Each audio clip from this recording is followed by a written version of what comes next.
Hello and welcome back to 202 Decades of Western History. This is the fourth and final prologue episode before we jump into the decades. However, this fourth episode became too long. To get it out to you sooner, in a more digestible form, I've split this one into two parts. It's time to fix our full gaze upon the Italian peninsula. When we talk about Western civilization, if such a thing ever really existed, ancient Rome is at its core. First as the thing itself, then as a memory, then as mimicry, and finally as a model. The idea of the lost Roman world haunts all the history of the West. The Roman Empire will be at the center of our story for at least the first 47 episodes of the series, and its memory and its successors and its imitators will last much longer. So, we really should spend some time wrapping our heads around Rome. You've probably heard by now that Rome wasn't built in a day. We at 202 Decades of Western History have decided to fact-check this statement. After several days of research, we can rate the statement as true. In fact, it took quite a long time to build. Its story starts as a small town of little importance halfway down the Italian peninsula. Unlike the powerhouse we're familiar with, it was neither a republic nor an empire, but a kingdom, living in the shadows of its neighbors. The mists of time have obscured Rome's origin. For the first era of Roman history, legend will have to be our guide. A few versions of the legend of Rome's founding exist, with many claiming a Greek or Trojan origin for the city. The most famous version, though, and the one I'll relate here, involves Romulus and Remus.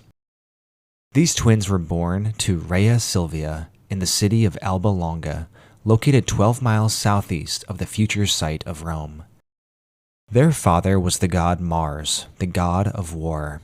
Silvia was the daughter of Numitor, the former king of Alba Longa, who had been displaced by his brother, Romulus. The new king, the twins' great-uncle, saw them as a future threat to his rule and ordered the boys killed. Silvia disobeyed the orders, and instead of killing them, she abandoned them on the banks of the river Tiber. The god of the river, Tiberius, saved the two boys. They were nursed by a she-wolf and eventually fell into the care of the shepherd, Faustulus. As they grew, they were unaware of their royal lineage, but nevertheless they became natural leaders and attracted a following. They became involved in a dispute between the supporters of Numitor and Romulus, and in the fighting, Remus was captured and taken to Alba Longa as a prisoner. Romulus suspected he knew the boy's lineage. Romulus, meanwhile, gathered his followers and freed his brother. In this effort, the twins discovered their true heritage. They joined forces with their grandfather Numitor, and after killing Romulus, they restored him to the throne. Not content to simply rest as heirs to Alba Longa, the twins left with their supporters to establish their own city. They wandered north and east and found a hilly site overlooking the Tiber River. There was just one issue: which hill to build the city upon. Remus chose the southernmost of the 7 hills on the east bank of the Tiber, while Romulus chose the one just north of it, the Palatine Hill.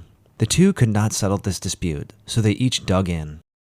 Romulus built a wall around his settlement, and Remus and his followers came over to prove the wall was inadequate. Remus climbed the wall, but in anger, Romulus himself, or one of his followers, killed Remus. That settled the hill question. Romulus's city of Rome was founded in fratricidal blood. The traditional date for the founding of the city was April 21st, 753 BC. Romulus served as the first king of the small city of Rome, and nearly every later institution of the city is attributed to him. He was the first to divide the population into tribes, with a tribune as leader of each tribe. He was the one who picked 100 men from the leading families and made them the Senate. These men and their descendants would become the patrician class. Those not from families of the first Senate were the plebeians. In those first days of Rome, the city was full of uncouth fugitives and scoundrels, the dregs of society. That was fine for Romulus, who was able to whip them into an army, but they had a small problem with securing the future of the city. There were very few women. To remedy the situation, Romulus decided to throw a festival and invited the inhabitants of the neighboring cities. Many came, perhaps to see this new city that had popped up. Many of them were Sabines, who came down from the nearby Apennine highlands. At a signal, the Romans snatched and kidnapped any woman of marriageable age. The communities who had had their daughters and sisters captured naturally prepared for war. The Romans quickly picked off and defeated a few of the smaller enemies, but when the Sabines led by Tatius arrived at Rome, they met their match. The fighting was intense, but before either side could strike a final blow, the Sabine women interposed themselves between the two armies and stopped the fighting between their brothers and fathers on one side and their new husbands on the other. Tatius and Romulus met, and they agreed to make a peace and form one community, with both leaders as rulers. A convenient story. Let's move out of myth for a second and look around Italy in the mid-8th century BC. In the south were a people we by now are very familiar with, the Greeks of Magna Graecia. Separated by their tribes and city-states, they were constantly jostling and feuding with each other. Moving farther north, up the peninsula, we reach a people we haven't yet encountered. Broadly, central Italy was controlled by Italic people who spoke several related Indo-European languages. Among them were some less famous tribes, such as the Faliscans and Umbrians, and more famous ones, such as the Samnites and the Latins. These last two will be the most important for our story. The Samnites mostly inhabited the hills around the Apennine spine of Italy, mostly to the south and east of Rome. The Latins could be found in west-central Italy, mostly in the lowlands near the Tiber River. Just under 10 miles north of Rome, the southernmost city of another people could be found. The city was called Veii, and the people who lived there were the Etruscans. These Etruscans lived in the northwest of the Italian peninsula, not dissimilar from the modern region which still bears their name, Tuscany. The Etruscans have long fascinated historians and classicists. Unlike any of their neighbors, they spoke a non-Indo-European language, one that has still not fully been deciphered. We don't know what its closest relative is, but some modern and ancient guesses are that the language and the Etruscan people themselves had migrated from Anatolia. Whatever their origin, they have left a rich material culture with beautiful sculptures, pottery, and jewelry. They reached the peak of their power from 750 to 500 BC and controlled all of northern Italy, Rome, and the rich region south of Rome called Campania. They grew rich off trade with the Greeks to their south and their neighbors to the north. Those neighbors are next on our survey of the Italian peninsula. They were the Celts, no, not the Celts, despite what a Bostonian might argue. These Celts lived in the plains and rich valleys south of the Alps. The Romans called this area Cisalpine Gaul, the Gauls on this side of the Alps. Gaul is the Roman word for Celt. The Celts were a large collection of tribes living in Ireland, Great Britain, France, Spain, and Central Europe who all spoke Celtic languages and shared a similar culture. Their religion was marked by ceremonies led by druids, reverence of sacred groves and other holy sites, and belief in the protective power of totem objects. The Celts had a strong kinship system where rulers and their extended family dominated society through their ownership of land and revenue from trade.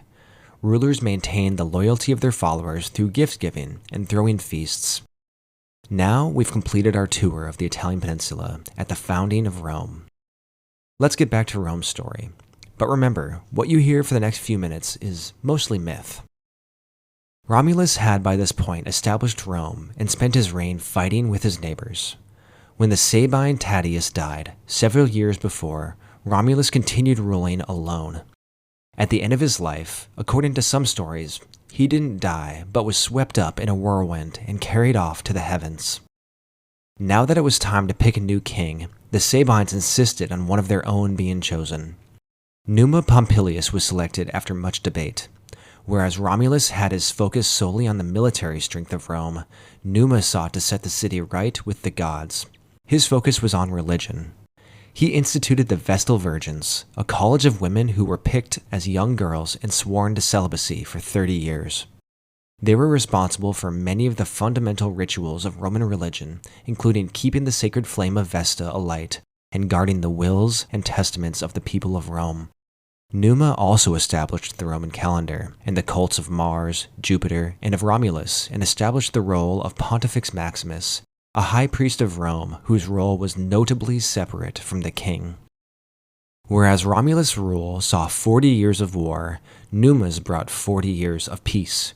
One set the foundation of Rome's military power, the other set the foundation of Rome's order. We won't get bogged down in describing in detail each of the 7 kings of Rome. The reality is that there were surely more than 7 kings, but the historical memory has boiled them down into 7 figures who set the Roman ship of state sailing. Let's skip all the way to the last king, Lucius Tarquinius Superbus. His reign was so tyrannical the Romans gave up monarchy forever after. He was a member of the Tarquinius family, who were of Etruscan origin. His grandfather had been the 5th king of Rome. Tarquinius Superbus came to power in a coup after the assassination of his predecessor, Servius Tullius. He is known for his arrogance and his attempt to expand the power of the Roman monarchy. Not only did he kill some of the senators who opposed him, he refused to replace them in the Senate and generally ignored the Senate.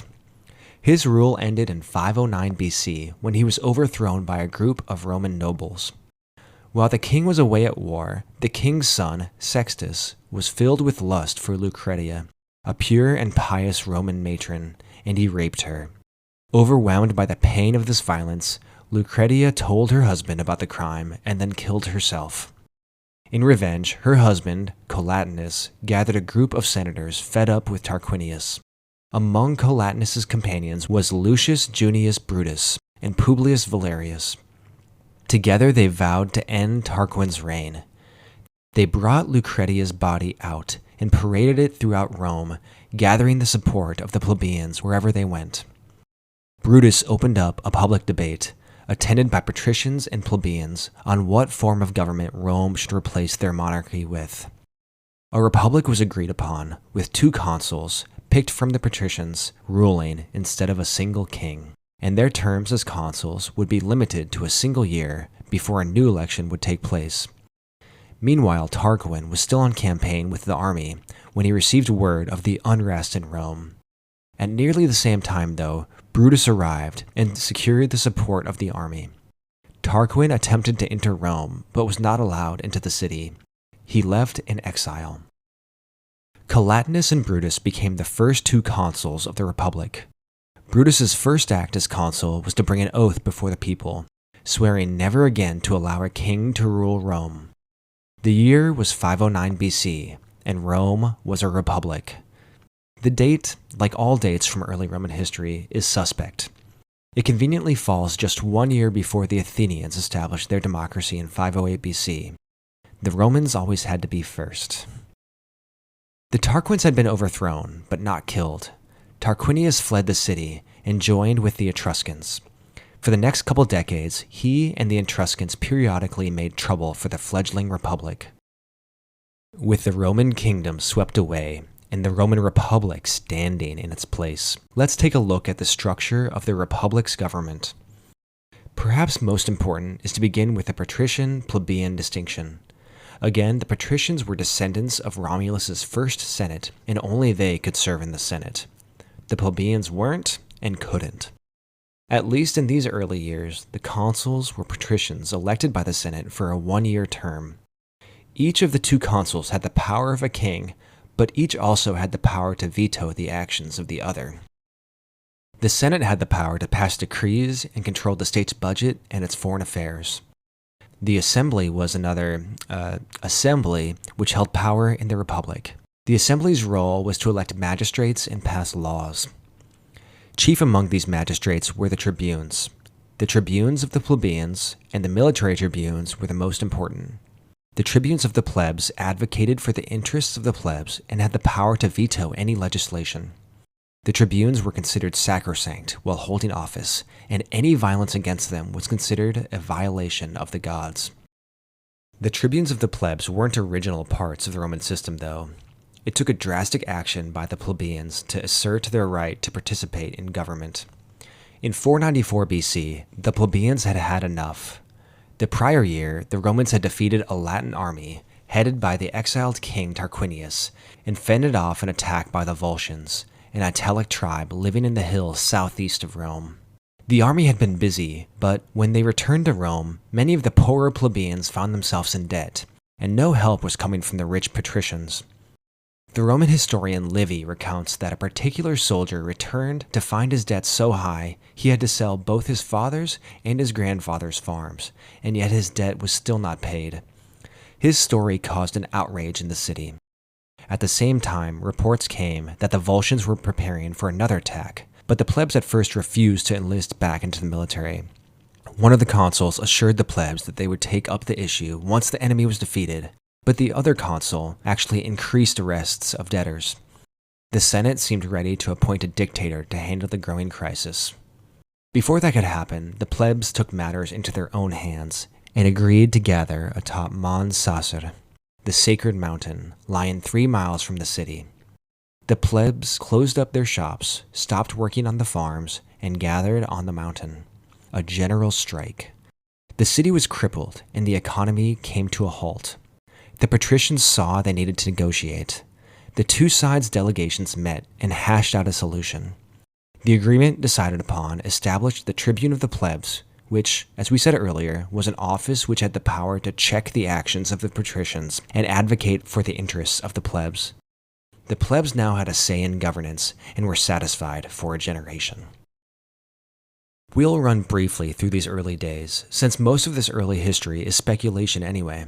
Later writers had to fill in the early history from folktales and memories. All early records of the city were lost in 390 BC. Stay tuned to find out why. The Roman Republic in these early days was still just a city and the immediate countryside around it. Enemies waited nearby and all around. Each summer saw the legions muster and leave the city to fight their neighbors, whether Sabines or Latins or Volscians. These villages and tribal people were dangerous, but the settled and more sophisticated Etruscans were the greatest threat. The Etruscan city of Veii still sat just 9 miles away, an ever-present menace on the horizon. Rome defeated and integrated the other cities of Latium following its victory over the Latin League in 496 BC. These other cities were still technically independent, but Rome had become dominant. The growth of Roman power over Latium worried the Etruscans, and small-scale fighting began between Rome and Veii nearly every year. Inevitably, the fighting escalated. Rome won a small victory in 480, but in 477 both sides engaged in larger hostilities. The Veientines surprised the Roman army and defeated them, then marched to Rome and attacked the city. Fighting took place in and around the city, but the Veientines weren't able to capture it, so they instead ravaged the countryside and returned home. There was just as much turmoil inside the city as outside. The plebs now had a small amount of political power, but their grievances were many. Chief among them is that the laws of Rome were nebulous and only the patricians had the capacity to hire someone who actually knew the law. The plebs demanded that the laws of the city be written down. The Senate, of course, resisted and dragged their feet, but in the end, with the threat of another secession of the plebs, they eventually conceded, and a group of 10 men, the decemviri, drew up the first 10 tables of law. In 449, a second group of decemviri finished the last 2 tables and presented the complete work to the Senate. Again, the Senate sat on the work, and it took another threat of secession for the laws to finally be promulgated. The laws of Rome were carved into these 12 bronze tablets and posted publicly for all to read. You might think the plebs would be happy now. Their demands had been met, and now anyone could read the law. But what they read wasn't to their liking. While before they had been vaguely aware of the distinction between the patricians and the plebs, and they knew they didn't have access to the same kind of political offices, now their inequality was spelled out publicly in bronze for anyone to read. They had gotten their wish, but their striving was far from over. The second half of the 400s was tough for Rome. Famine swept through the city several times, and attempts to purchase grain from the Etruscans or the Greeks of Magna Graecia weren't always successful. The whole citizenry of Rome was hungry, and this included the army. With the legions weakened, the Volscians and Aequians made incursions and peeled off some Roman territory, grazing their flocks on Roman farmland. Most dangerous of all was renewed hostilities with Veii, which flared up again in 438 BC. This time, a town under Roman control and on the Roman side of the Tiber revolted and joined the Veientines. The Romans sent 4 envoys to demand an explanation from the town, but they were murdered. Rome declared war against Veii and won a victory over them, but with losses so severe, an emergency was called in the city. No follow-up action could be taken, but the yearly skirmishing that had died down in the recent decades began again. In 406 BC, Rome felt confident and declared war on Veii. They were able to push the Veientine army out of the field, but were unable to assault the city, given its defensible location. A siege set in. Livy says that the building of winter housing for the soldiers to maintain the siege was totally new to them. The army was still made up of citizen soldiers, who usually worked in their fields or their trades until the summer campaign season came and they took up arms. The siege lasted for 10 years as Veii was wealthy and able to resupply itself despite Rome's best efforts. Finally, in 396 BC, when things seemed to be going worse, with the Veientines' army destroying some of the Roman camps, the Senate elected Camillus as dictator to solve the siege and end Veii for good. Immediately, Rome's fortunes improved. Camillus sought to finish the long siege. He focused his men on constructing siege weapons and in digging a tunnel under the city. The miners dug continuously in 6-hour shifts. Before long, the tunnel had made its way under the wall and into the citadel of the city. When all was ready, his army attacked the city on all sides to distract the enemy's attention from the impending danger of the mine. Hand-picked soldiers ran through the mines and surprised the Veientines. Some attacked the enemy on the walls from behind. Others forced back the bars of the gates. Others again set fire to the houses from which stones and tiles were being hurled by women and slaves. Everything resounded with the confused noise of terrifying threats and shrieks of despairing anguish, blended with the wailing of women and children. In a very short time, the defenders were driven from the walls and the city gates flung open. Some rushed in close order. Others scaled the deserted walls. The city was filled with Romans. Fighting went on everywhere. At length, after great carnage, the fighting slackened, and the dictator ordered the heralds to proclaim that the unarmed were to be spared. Those who were spared from death didn't just live on in happy lives. They were sold into slavery. The Romans looted and ransacked the city. For the austere Romans, the wealth of Veii was shocking. The city now thoroughly destroyed, Roman colonists were sent to establish a loyal presence there.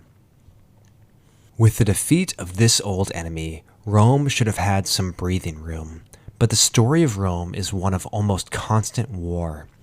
Overconfident following their victory, the disaster about to fall on them was mostly self-inflicted. A large tribe of Celts called the Senones, led by their chief Brennus, had recently settled in northern Italy. In 390 BC, the ruler of an Etruscan town requested the aid of the Senones, but when they arrived, the ruler felt threatened and asked Rome for help. Rome sent a small delegation. A conflict broke out between the Senones in the Etruscan town, and the Roman delegates stepped into the fighting and killed a Celtic chieftain. The honor-obsessed Celts considered violence by a delegate an extreme violation of courtesy. The Senones sent their own delegation to Rome, demanding justice. But the Romans denied their requests and instead honored the Roman delegates. Brennus was appalled at the Roman dishonor, and in retaliation he marched with his entire army 81 miles south. The towns and villages on the route hid and fled from the huge barbarian army, but the Celts loudly pronounced that their only feud was with Rome. The Romans were astonished by the speed of the Gallic march toward the city, and they had only time to muster an average-size army. They marched out to meet them, but only got as far as 11 miles from Rome before meeting Brennus's army. When the two sides met, the Romans were outnumbered. They had to stretch their line wide to avoid being flanked, but this made their line dangerously thin. The Roman reserves were positioned on a hill to the right of the lines. Brennus, however, saw the Roman reserve troops on the hill and suspected that they would be used to attack his own army from the rear, so he sent his army to first attack the hill, rather than the army in the plain. When the Gauls charged, the Romans were spooked. The left wing fled across the river, with many drowning, and escaped to Veii, without even sending a message to Rome of their defeat. The right wing, nearer to the hill, fled in a more orderly fashion, back to Rome. The Gauls were shocked at the easy victory. The day after the battle, as the late summer sun began to set, the barbarian army appeared outside Rome's walls.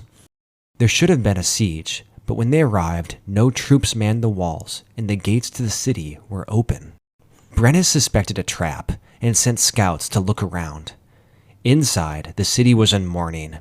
Too few soldiers were in the city to defend the walls, so the remaining defenders fell back to the citadel. 2 days later, the Gauls finally entered the city, unopposed. They ransacked Rome, burning and killing until the city was in ruins. Their initial attempts to capture the citadel were unsuccessful, and a siege set in.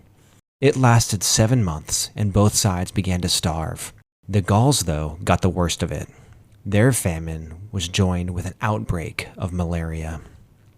Finally, the Gauls agreed to be paid to leave. When the Romans produced the gold, though, the Gauls produced loaded scales and claimed more was required.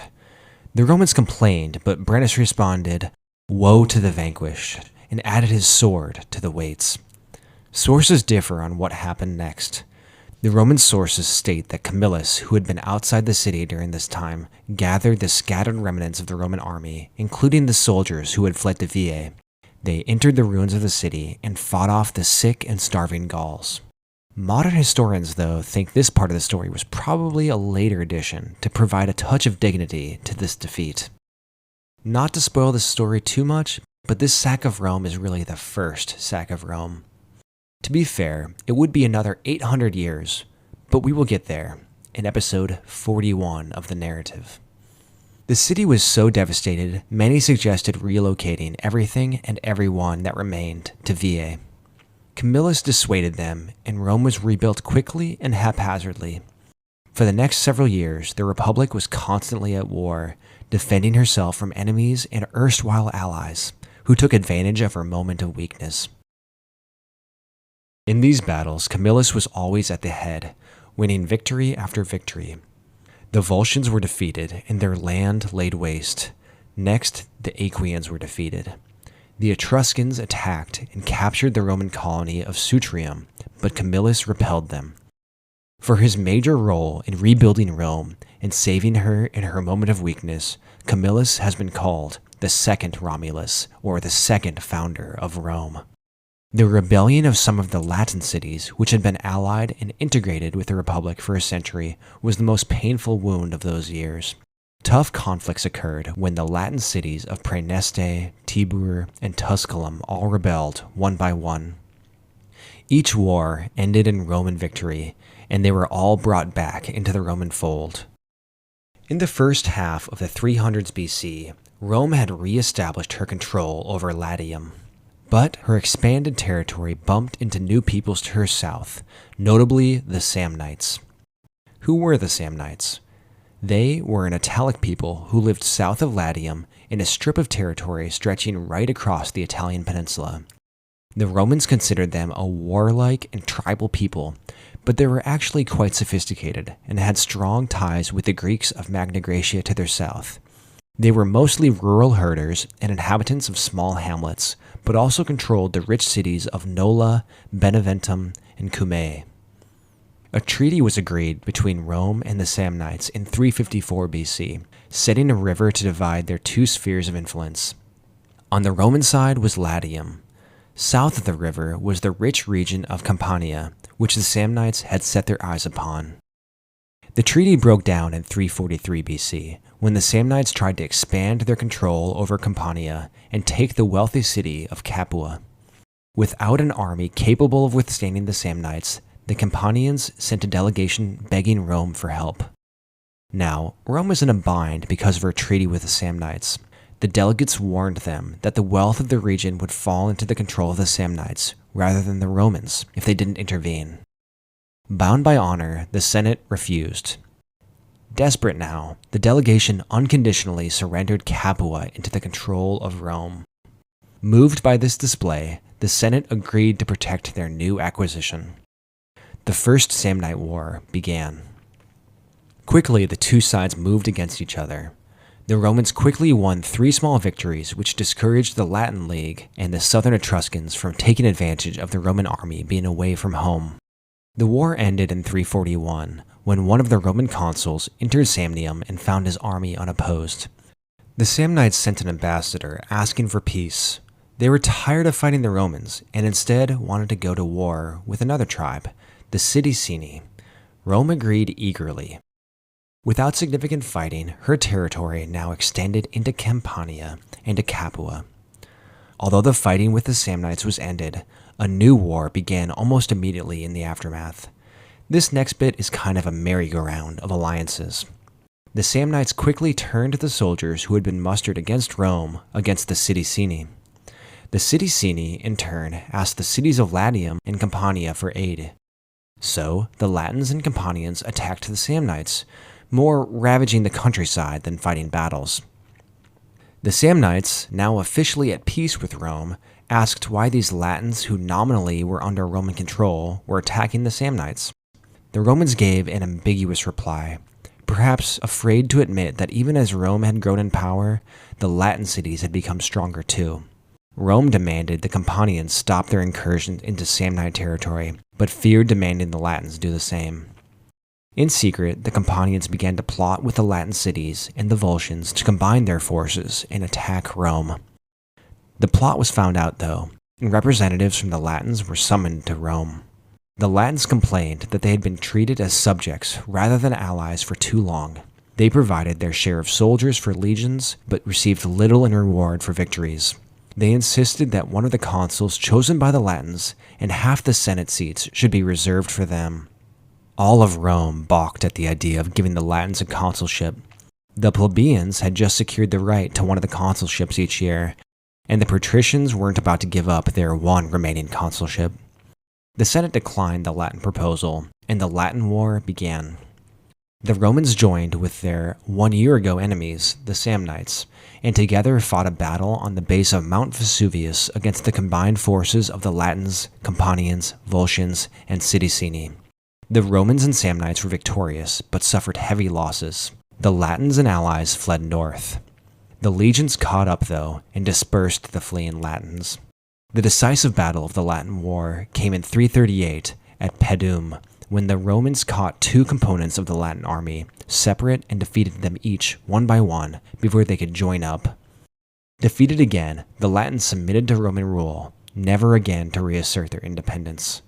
The offer of Roman citizenship to the Latins secured this peace. The alliance between Rome and the Samnites, which had seen them join forces against the Latins, was merely an alliance of convenience, much like the Americans and the Soviets in World War II. Hostilities arose again between Rome and Samnium in 326, in the Second Samnite War. Perhaps a second war was inevitable, with their long shared border and both desiring control of Campania. The treaty between the two sides fell apart when Roman colonists who had begun to move into Campania were attacked by Samnite raiders. The war began slowly, with little fighting on either side, with internal unrest keeping the Romans occupied at home. Once peace in Rome had been achieved, the legions set off to fight. Several neighboring tribes had joined with the Samnites in their fight against Rome, including the Abruzzi, who lived across the Apennines on the Adriatic shore, and the Apuli, who lived far to the south in the heel of the Italian peninsula. The Romans spent some time attacking Samnium, but also marched far from home, raiding and ravaging Abruzzo and Apulia to punish the tribes there for joining the Samnites. In 322, the Romans won a significant victory, and the Samnites asked for peace. The Romans rejected the peace, though, and here we see perhaps the first example of the Romans demanding unconditional surrender. They sought not to win, but to conquer. This attitude, first seen in the Second Samnite War, marks a turning point in Rome's story. No longer were the Romans content with defending themselves or making their city and its surrounding countryside safe from enemies. Now, for the first time, expansion became the goal. Perhaps their recent victory over the Latins helped them see that they were now the big fish in the Italian pond. I think, though, that the addition of Campania and Capua to Roman territory is what really kicked off the expansion. The surrender of Campania into Roman control brought its rich land into the Republic, and the upper classes of Rome began to taste the wealth that expansion could bring. Besides, Campania, Rome's new cash cow, would never be secure, while the Samnites lurked in the hills above its fertile plain. Peace wasn't a lasting solution. The only option was to destroy the Samnites. The next year, though, their arrogance would cost them. The Romans received word that one of their ally cities was being attacked by the Samnites, and instead of taking the safe route, they took the quick route. It was a trap. At the Caudine Forks, they found themselves surrounded and their way blocked. Instead of fighting a hopeless last stand and risking the entire army being destroyed, the consuls surrendered. The Romans had been defeated without even drawing their swords. They and all their men were disarmed, stripped, and left with only a single piece of clothing. Then they were sent under the yoke, while the Samnites hurled insults at them. Passing under the yoke was an ancient ritual of humiliation that entailed stooping to pass underneath two spears tied together and standing upright. Passing under signified the loss of warrior status for the soldier. Rome was deeply shamed. The Romans, though, were never ones to sulk or let a defeat on the battlefield defeat their will. There was a lull in fighting for the next several years, but before long, the consuls brought armies south to attack cities in Apulia, and they successfully freed the 600 captives taken at the Battle of the Caudine Forks. Closer to home, the Samnites captured the Latin city of Fregellae and convinced Satricum to defect, which shocked the Romans. The city was a Roman colony. The army recaptured the city soon after, though, and executed anyone involved in the betrayal. With this reversal, the Samnites asked for peace. Again, Rome refused, but needed a breather, so they agreed on a 2-year truce. The fighting resumed in 316 BC, and for the next several years, each side was able to capture a few towns of the other, without any action decisive enough to end the war. Without any significant victories, Campania was second-guessing its commitments to Rome. With the Romans at the lowest point, in 312 the war seemed to be winding down. It was then the Romans received reports that the Etruscans were planning on attacking. Fighting hill tribes was one thing, but a war with the Etruscans was another. One of the consuls remained in Samnium, while the other returned to Rome to prepare for a new front in the war. To interject for a second, one of the reasons for Rome's success was in its long-term planning and engineering. In 312 BC, the Romans began construction of the Via Appia, the first of the Roman roads, which ran for 132 miles from Rome to Capua. This paved road allowed for rapid movement of the legions, rain or shine, and made control of Campania easier. In 311, the Romans scored a large victory over the Samnites and engaged in a bloody battle with the Etruscans. The Romans seemed to be winning the battle, but it had begun late in the day, and when night fell, both sides stopped fighting. Under the darkness, the Etruscans retreated. They had lost their front line and had only reservists left. This defeat ended their campaign for the year. The next year, Rome won another battle over the Etruscans. The Romans began to chase, but the defeated Etruscans fled into the Ciminian forest, a place which had always haunted and terrified the Romans. Undeterred by scary children's stories about the forest, the consul led the legions across the woods and ravaged the Ciminian hills nearby. The Etruscans were enraged and gathered their largest army yet. The Romans were clearly outnumbered, so they stationed themselves upon a hill and refused to engage. When night fell, though, quietly the Romans snuck down from the hill, and once they were close enough, attacked the Etruscans while they slept. Most of them fled, and several cities sued for peace. The final battle with the remaining Etruscans occurred at Lake Vadimo. The fighting was fierce, and the whole Roman army became involved. The fighting lasted most of the day, with each side tiring. The battle finally turned when the Roman cavalry dismounted and attacked as a fresh line of infantry. The exhausted Etruscans finally broke and fled. They had been on a long decline in power, both from the Celtic raids and increasing Roman incursions on their trade networks. But this battle was the last time the Etruscans seriously threatened the Republic. The Samnites now fought the Romans on their own, but the Roman noose had continually tightened over the past several years, and the Samnites, always a fractured and decentralized people, increasingly couldn't supply or link up their armies. The Samnites were still a fierce enemy and still inflicted losses on the Romans, but they couldn't escape the tightening noose. In 304, the large Samnite city, Bovanium, was captured, and they finally sued to surrender. The Second Samnite War was one of the most transformative in all of Roman history. It saw the transition of Rome from a large city-state to an emerging regional power.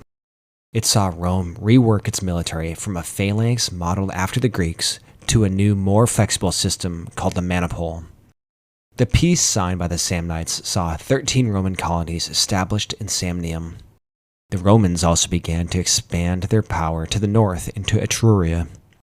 Most of Italy, except for the Greek south, was now subject to Roman garrisons. The Second Samnite War is the first in a series of Roman wars that took place over three main parts: Samnite, Punic, and Macedonian. They all follow a similar pattern. In general, the first war is an indecisive prelude. The second war is the big transformational one, and in the third war, the Romans sweep up and destroy their enemies. The third act of the Samnite Wars began in 298 BC. The prior year, the Etruscans had begun to prepare for war due to frustrations with Roman colonies in their area. At the same time, the Lucanians who lived just south of Samnium, near the cities of Magna Graecia, asked Rome for help against the invading Samnites. After 6 years of peace, Rome was ready to expand further in the south and reduce the power of the Samnites further. Both consuls led armies into Samnium, with each consul leading his army to a victory over the Samnites. With the Samnite armies reeling, the Romans ravaged the countryside for the next several months. Eventually, the remnants of the armies of Samnium were flushed out and fled into Etruria. There, they secured an alliance with the Etruscans and the Umbrians, and Gallic mercenaries were hired. A huge army began to assemble, larger than any the Romans had faced before. The other powers of Italy were assembling a knockout blow to stop Rome's rise. The Romans, for their part, recognized this. They elected their two best generals as consul and sent them both to take on the enemy alliance. They scrounged together all of the Romans and Latins they could find, as well as other Italian allies.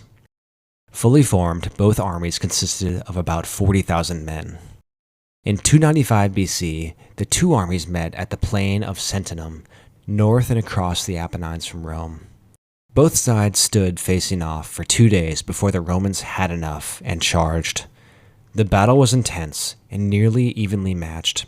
Amidst the fighting, one consul, named Decius, seeing his troops faltering, put on ceremonial clothes, prayed to the gods, and charged into the enemy, sacrificing himself to save his army. This galvanized the Romans. On the other wing, late in the battle, the second consul saw that the enemy had begun to tire. He finally ordered in his fresh veteran reservists. They plunged into the battle and quickly began to turn the tide against the spent enemy coalition. The enemy lines broke and they began to flee. The Romans chased and inflicted heavy casualties, with as many as 20,000 dead on the enemy side, compared to less than 9,000 on the Roman side. This defeat led the Etruscans and Umbrians to pull out of the war. Their defeat would be the long, slow kind. The Samnites were left to face a quick, violent death alone. The Third Samnite War lasted another 5 years, during which the Roman legions devastated Samnium all over again. The Samnites finally capitulated. They would not trouble Rome again for another 200 years. The end of the war brought all of central and much of southern Italy into Roman control. Their control of Etruria was still one of treaty rather than total integration, and Greek city-states remained free in the boot and heel of the peninsula. But there was no question now who controlled Italy. The Samnites had proven the most formidable challenge to Rome, so far at least. Bigger threats lay on the horizon. Rome now ruled territories spanning the Italian peninsula from sea to sea. Expansion now would have to be either north into the Po Valley, where the dreaded Celts still lived, or south toward the rich Greek cities of the boot of Italy and Magna Graecia. Some of the Greek cities fell easily into Roman hands. Others, as we saw last time, required a fight. This is the part of the story which intersects with Pyrrhus and Hellenic Greece. We covered the details of these wars last time, but I'll give you a quick refresher on what happened. Rome and the city of Tarentum had a falling out, and for protection, the Tarentines requested help from the young hotshot, Pyrrhus of Epirus. He agreed to help the Tarentines, and arrived as soon as possible with an army. The Romans met him in battle at Heraclea. The battle was surprisingly tough for Pyrrhus, but in the end, Pyrrhus, with help from his war elephants, had beaten the Romans. He didn't yet have the manpower to attack Rome directly, though. Winter came, and both sides rested and called in allies. When spring came, both sides had larger armies. They met again at the Battle of Asculum. The first battle had been a close one and costly to both sides. This one was even closer. The Romans had learned from the last battle and neutralized Pyrrhus's elephants. In the end, Pyrrhus won, but he had suffered heavy losses, losing many of his generals and elite soldiers. Pyrrhus saw now that winning a war against the Romans was not worth his efforts. Anyway, his end goal was Sicily. Italy was meant to be primarily a safe base for operations there. He would have to move on, with his supply lines still in danger. The king of Epirus had success initially on Sicily. He quickly captured the majority of the Carthaginian cities, but when they reached the last one, on the western tip of the island, they failed to capture it. Unless they could surround it by sea, the fortress was never going to fall. As they tried unsuccessfully to capture that last city, the Greeks of Sicily, whose support Pyrrhus was relying on, grew tired of his despotism. The Greeks were no longer willing to help him, and the Carthaginians were reinforcing and recapturing territory. The situation in Sicily was falling out of his hands. Back in Italy, the Romans were mopping up the tribes that had supported Pyrrhus, including some more of those pesky Samnites. The Samnites called upon Pyrrhus for help, and he used this excuse to return to Italy. Maybe things would go smoother if he defeated the Romans once and for all. A final battle between Pyrrhus and the Romans took place in Campania in 275 BC. Few details survive, but in another rough battle, the Romans this time were able to eke out a victory. They had finally defeated Pyrrhus. With this, Pyrrhus decided he had had enough of the lands to the west of his kingdom. He fled back to Epirus and abandoned all of his conquests except Tarentum. He would die just a few years later. The Tarentines were finally on their own. The results of the Pyrrhic War for Rome were first, avoiding conquest by the elite Greek armies of the east. Second, Rome now had nearly free reign to conquer the remaining Greek cities of Italy. And third, the outside world was now waking up to the strength of Rome. Each time Rome defeated an enemy, though, it leveled up, and a new, more powerful enemy was on its horizon, until in the end, the only enemy left was itself. As the threat from the Greek invasion faded, two powers remained in the western Mediterranean, Rome and Carthage, and their conflict would begin in the rich island lying between them, Sicily. This next phase of Roman history would prove to be the most transformational. The Punic Wars pulled the Republic from a local power to a dominant regional power with a Mediterranean-wide reach. The Romans themselves would transform from an austere, honest, and martial people to a people relishing in the material and cultural riches of the Greek East. These wars between Carthage and Rome are called the Punic Wars. The word Punic is the Latin equivalent of the Greek-derived word Phoenician, in memory that Carthage began as a Phoenician trading colony in modern Tunisia, before expanding and superseding its mother country. Conflict between Carthage and Rome now seemed only a matter of time. It is said that when Pyrrhus abandoned Sicily and returned to Italy, he said, "How brave a field of war do we leave, my friends, for the Romans and Carthaginians to fight in." Just as he apocryphally predicted, the First Punic War began on Sicily. Here's the situation on the island after the Pyrrhic War ended. In the southeast corner of the triangle-shaped Isle of Sicily was Syracuse, the strong, independent city-state who had repelled the Athenian invasion 150 years earlier. In the western two-thirds of the island, Carthage had expanded and secured its holdings. In the remaining corner, in the northeast, just across the strait from the toe of Italy, was where the trouble began. A group of mercenaries called the Mamertines had set themselves up as the rulers of the area, centered on the city of Messina. Not long before, a similar group of mercenaries had captured the city of Rhegium in the toe of the Italian boot. They had taken the city from the Romans, and when Rome recaptured the city, the rebels were brutally exterminated. The series of events which led to the First Punic War starting began when the Mamertines fought against Syracuse and were defeated. Faced with extermination, they appealed to Rome for help. On one hand, Rome had been looking for an excuse to expand into Sicily. On the other, the hypocrisy of executing one band of rebel mercenaries and then starting a war to help another rebel band was pretty blatant. Their treaties with Carthage forbade them the island, and they knew breaking the treaty would put them at war not only with Syracuse, but Carthage too. The consul Appius Claudius Caudex was eager for war though, and he convinced the assembly to support it with the promises of plunder. Greed won out, and Rome agreed to come help the Mamertines. Syracuse and Carthage were instantly at war with Rome, determined to keep control of the island a two-party affair. Consul Caudex gathered his consular army and quickly crossed the straits. He soon engaged the Syracusans in battle and defeated them. The ruler of Syracuse, Hiero, now made the wise decision of joining with the Romans instead of fighting them. Besides, the deal the Romans gave him was a good one. He was to remain ruler of Syracuse, and even had his territory slightly expanded. Rome just asked that if they needed supplies, Syracuse would be there to help. Rome had secured eastern Sicily without breaking a sweat. With their rear defended, they pushed now into the Carthaginian side of the island, and won several small battles and captured some smaller towns.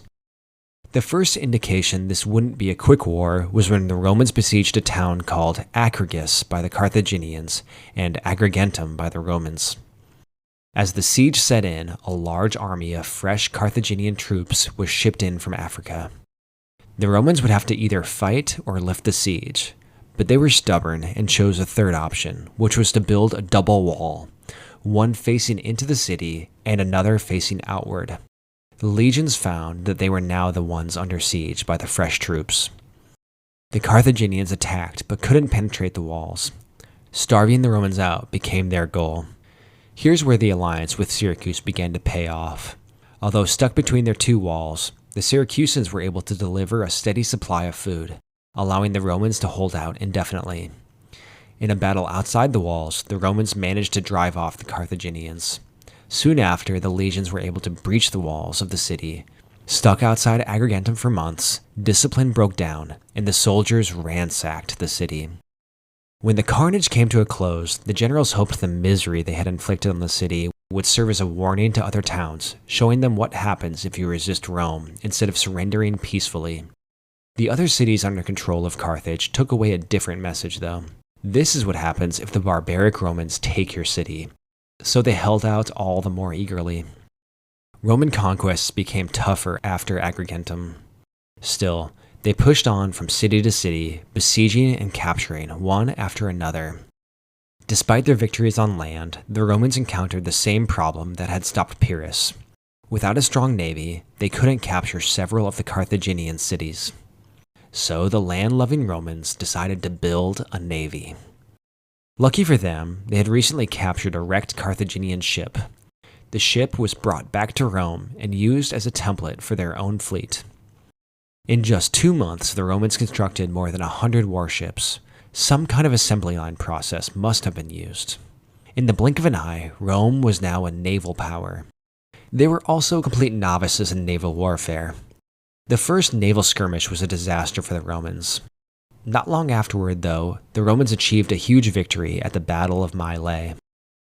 See, the Romans weren't experienced at the normal methods of naval warfare, which mostly involved ramming the prow of a ship into another ship's side. Since they were less experienced in this than the navy of Carthage, they devised a plan to level the playing field by creating a new type of naval warfare no one had experience with. Their secret weapon for this was called the corvus. This was a large bridge on a pulley system. It was kept upright until the Romans were near an enemy ship.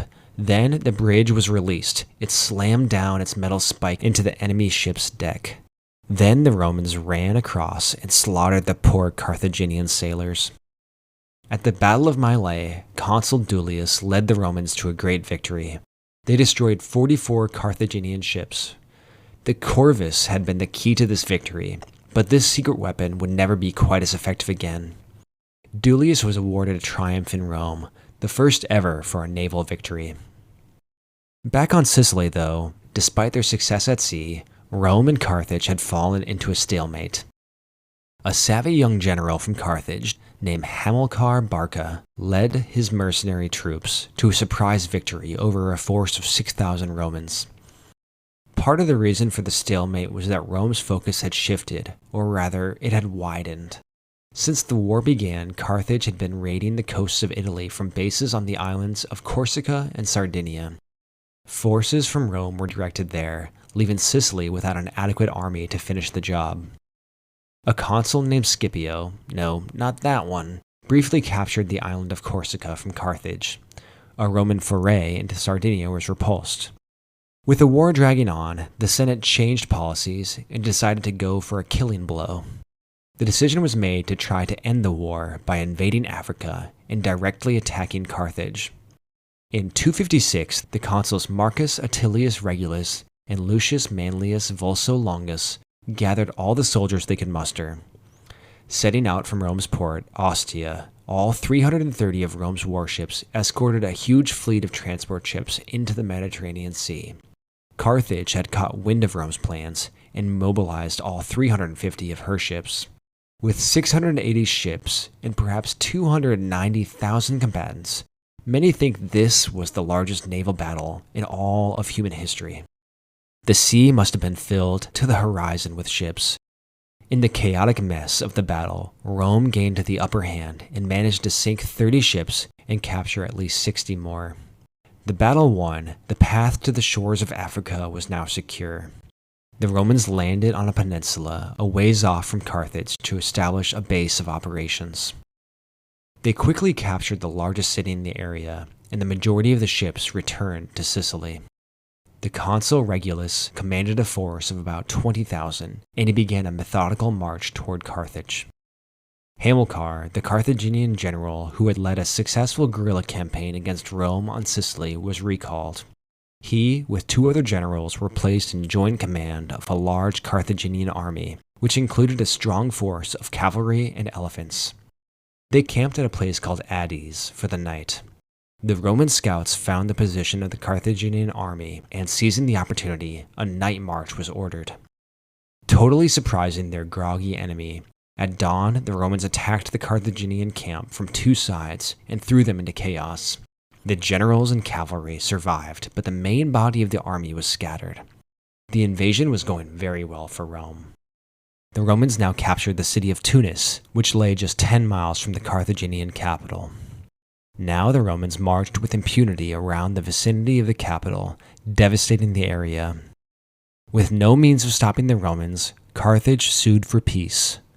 The consul Regulus, though, filled with hubris, offered terms of peace so harsh that Carthage could only refuse. In desperation now, the Carthaginians fought on and hired a Spartan commander named Xanthippus to lead their troops. He gathered the remnants of the mercenaries of Carthage, whipped them into shape, and in 255 he faced the Roman army at Tunis. He effectively used his elephants and cavalry and nearly wiped out the Roman army, leaving only a few thousand alive. These survivors now fled for their lives back to Aspis, where they had landed a few months earlier. The Romans sent a fleet to pick up the survivors, and then defeated the remainder of the Carthaginian navy, who had arrived to stop them leaving. As they sailed back to Italy, though, the Roman ships were caught in a storm, and hundreds of them sank. One theory is that the corvus made the ships unseaworthy in rough weather and contributed to the disaster. There's no record of the corvus being used again afterward. Carthage had survived the haymaker thrown by Rome. Rome now had to recover enough to swing again. The war trudged on. Back on Sicily, Carthage recaptured Agrigentum and destroyed it, finding it too useful a base for the Romans. Although they lost Agrigentum, over the next several years, Rome increased her gains in Sicily and besieged the last two holdouts. Rome had rebuilt the warships which had just sunk, but in 255, many were destroyed in another storm. Roman ships surprised and attacked Carthage's navy at the Battle of Drepna off the western tip of Sicily, but were defeated. Next, Carthage cleaned up the last of the Roman warships at Fintius in 249. They could now raid the coasts of Italy with impunity. From here, there were several years of stalemate before the final end of the long war. Never one to give up, Rome rebuilt her navy and began to blockade the remaining holdouts in Sicily. Carthage sent a relief force but was defeated. The island was now blockaded, and the remaining Carthaginian troops on Sicily were trapped. They finally surrendered, and the war came to a close. Following the formula for these wars of the Roman Republic, the First Punic War was won by Rome, but the broader question of who would control the Western Mediterranean was still undecided. For 23 years, the merchant city of mercenaries had faced the martial republic of legions. The latter had won, but the final decision would have to wait another couple of decades. The immediate effects dealt with reparations and territory. First, Sicily was to be given to Rome, and soon after Sardinia and Corsica fell into Rome's hands. Second, Carthage was forced to pay a heavy tribute. Under the weight of these reparations, Carthage fell into unrest. Hamilcar, the general who had spent decades fighting tooth and nail against the Romans, swore, along with his son, an oath of eternal hatred against the Romans. That boy's name was Hannibal.